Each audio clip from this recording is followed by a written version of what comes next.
Good morning, everyone. I'd like to welcome everybody to the big day. A day sure to be filled with love, family, friends, and free waffles. So welcome all to the wedding of Kimberly Suzanne Marshall and Mark, no middle name, Kroon. On behalf of Mark and Kim, I'd like to thank everyone in attendance. I know that it means the world for them to have you all here today. However, if anyone should have any reason why these two should not be married, please remember there is a free breakfast buffet directly following the ceremony. So without further ado, dearly beloved, we are not only gathered here today to celebrate the love and commitment of Kimberly and Mark, but also bear witness to the start of a family. As your minister, this is the part of the ceremony where I'm supposed to preach to you the meaningful changes that come with marriage by using family-friendly puns and cute analogies. Puns that jokingly poke fun at how Mark's interests in building fast cars will soon become low-interest financing on surprisingly affordable family station wagons. I'm supposed to regale you with sage-like advice as to what makes a long-lasting marriage. But seeing as I've only been married a few months myself, I'm not exactly sure what to tell you that you don't already know. I mean, Kim, you're one of the most responsible, genuinely good-hearted people I've ever met. The fact that you were able to coordinate a wedding in under 3 months on the heels of recently buying a new home, simultaneously juggling a high-demanding career while you're physically growing a human in your tummy, that shows me that you're more than ready for the responsibility of marriage. And frankly, you're probably more qualified to be giving me life advice. And of course, as icing on the cake, you maintain this perfect, bubbly, and joyous demeanor like the human embodiment of a Disney princess. And Mark, you're like the human embodiment of some sort of cuddly Pokemon teddy bear creature. But you're also one of the most loyal, genuinely good-hearted people I know. You're always calm under pressure, and you're probably the best listener I've ever met. And I know because I never shut up. Together, you're the smoothest operating, least dramatic couple I know. You truly represent the best of us. I wish I could tell you marriage is based on constant hard work and compromise, but like I said, I honestly believe you guys already got that part down. I mean, you've been together for 5 years, you've lived together, you've grown up and you've changed together. And I know I speak for everyone when I say the whole time you guys have truly been perfect together. Everyone here should feel honored to help celebrate the special love that Kim and Mark share. It is a love based on giving and receiving, as well as having and sharing. And the love they give and have is shared and received. And through this having and giving and sharing and receiving, we too can share and love and have and receive. Some might say that the time frame of this wedding came as a big surprise. Personally, I'm shocked it didn't come sooner. I mean, you two were clearly meant to be together since that first night 5 years ago. You know, the night that Kim and Jessica strategically plotted for Kimberly to make a move on Mark, only to later realize that Mark and I were simultaneously planning for Mark to make a move on Kim. You know the night I mean, the one that ended with both of you making out on my couch till 4 a.m. while Jess and I hid around the corner, giggling like little schoolgirls. It kind of felt like a cheesy episode of Friends, the one where Kroon and Kim finally get together. And if you know Kim, she's rarely capable of staying awake past midnight, so for her to stay awake till 4 a.m. is a pretty good sign of how great she thought Mark was. And if that's not a sign, well, then the day they bought a house together should have been a pretty big clue to everyone. However, never to be underestimated, these two threw in one last plot twist just to prove how inevitable this wedding was. A plot twist the size of an adorable little pear. Wow. If you haven't figured it out yet, spoiler alert, Kim is totally pregnant with Mark's baby. By the way, I can do baptisms, I bet you agree with that. Now, Kim, as an old friend of Mark's, I'd like to offer you this friendly affirmation of Mark's love. Kim, Mark will be there for you when the rain starts to pour. He'll be there for you, like he's been there before. And that's right, Kimberly. He'll be there for you because you're there for him too. And Mark, I thought I was going to be nervous about giving a speech today, but knowing how nervous you are to give your vows makes me feel completely relaxed. And with that, the bride and groom have decided to write their own vows. Mark will go first.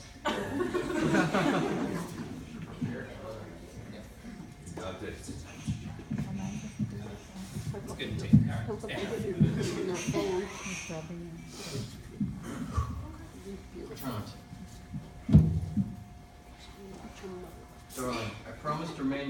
companion and friend.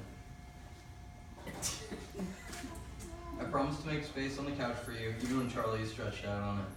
I promise to take you on adventures to far-off places and turn mundane trips into adventures. I promise to be your partner in parenthood and get up when the baby cries, at least half the time. I promise to take care of our little family, and I look forward to growing old with you. Oh, how sweet is that? Dull.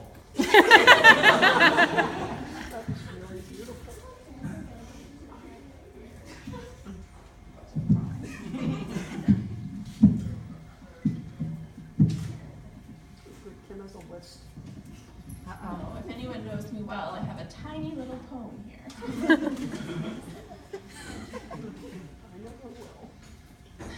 Okay. They say a girl will marry a guy just like her dad, and for those that knew and loved him, I think they'll agree I have. I wasn't supposed to cry. You're kind and sweet and silly, and enjoy my made-up songs. And when you say my actual name, I think there's something wrong. You put up with my brattiness, the control freak, and the whining, but Ma still gets the worst of it. I guess that's your silver lining? But it's not just me, you're stubborn too, and can be hard to sway. Let's face it, our sweet baby may go some time without a name. I can't wait to start our family. Well, I guess we kind of have. Pear Wagon and I are lucky that you'll get to be their dad. I look forward to the good times that the future for us holds, but if it comes to it one day, I'll change your diaper when you're old. Well, most times will be easy. There's lots in store for us ahead. I know we'll survive sewer pipes, or little mice will wind up dead. And almost as exciting as you and I about to join hands is as of today, I don't have to pay for a domestic partner on my plan.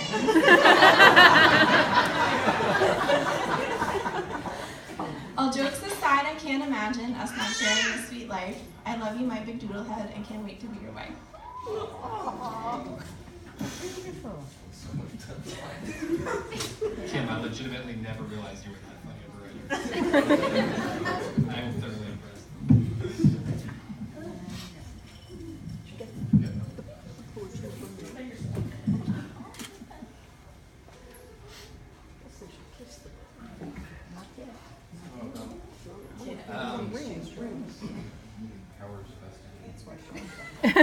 Thumbprint's not working.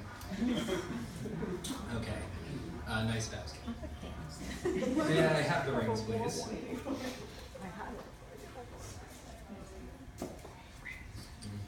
Okay. Now, we're going to take first. Okay. Mark, you're going first.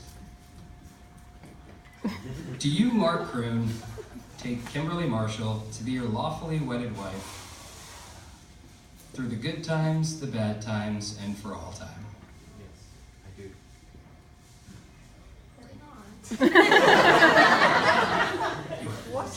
We didn't practice this part.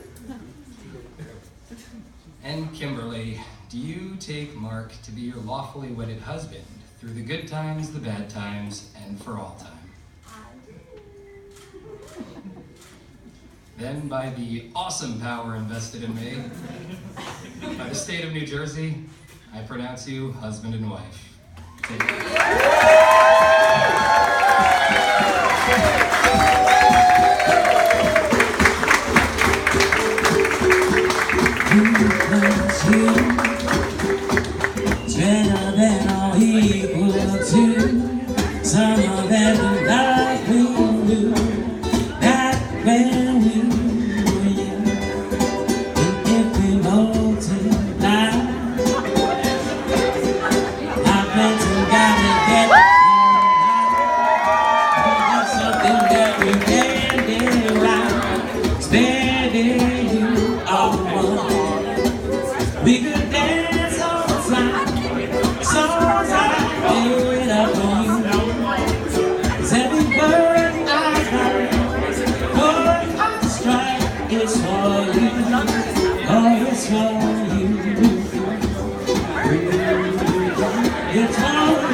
It's